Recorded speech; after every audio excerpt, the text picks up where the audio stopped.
In this video, I'm going to show you how to set up and send data to Zapier Webhooks step by step so you can connect apps, capture incoming data, and automate your workflows in just a few minutes. If you've ever wanted to send form submissions, app events, or custom data into Zapier, this is the simplest way to get started. And before we jump in, make sure to hit like and subscribe for more easy software tutorials just like this.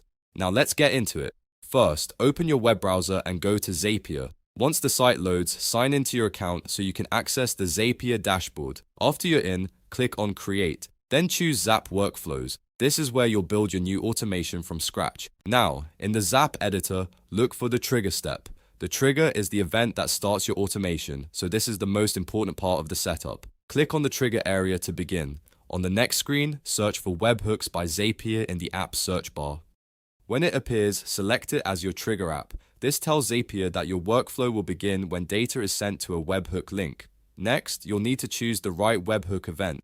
Zapier will show you a few different options, and the one you pick depends on how your app sends data. The most common option is Catch Hook, which receives data instantly from another application. If you want Zapier to receive the original, unmodified request data, you can choose Catch Raw Hook.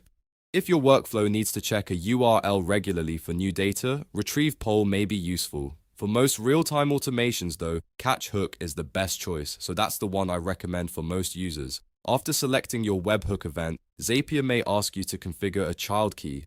This is only needed if you want to capture a specific part of the incoming payload. If you want Zapier to receive the full data package, simply leave this blank. That makes setup easier and works well for most use cases, especially if you're just starting out.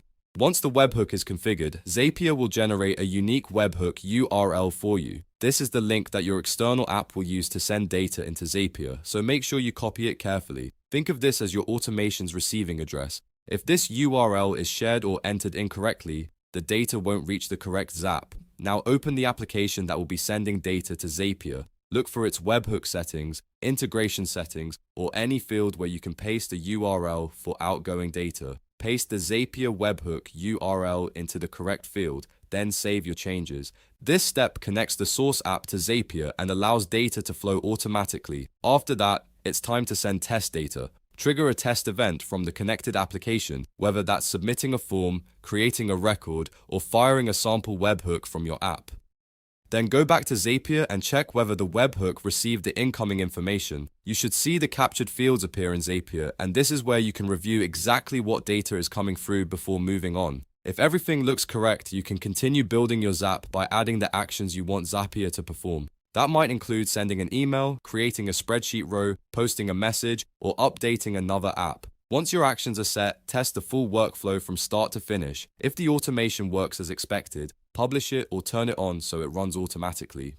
And that's it. You've now set up a Zapier webhook and sent data into it successfully. This is a powerful skill because it lets you connect almost any app that can send web data, giving you a lot more flexibility than standard integrations alone. If this tutorial helped you, please hit like and subscribe for more step-by-step automation guides. Thanks for watching, and I'll see you in the next one.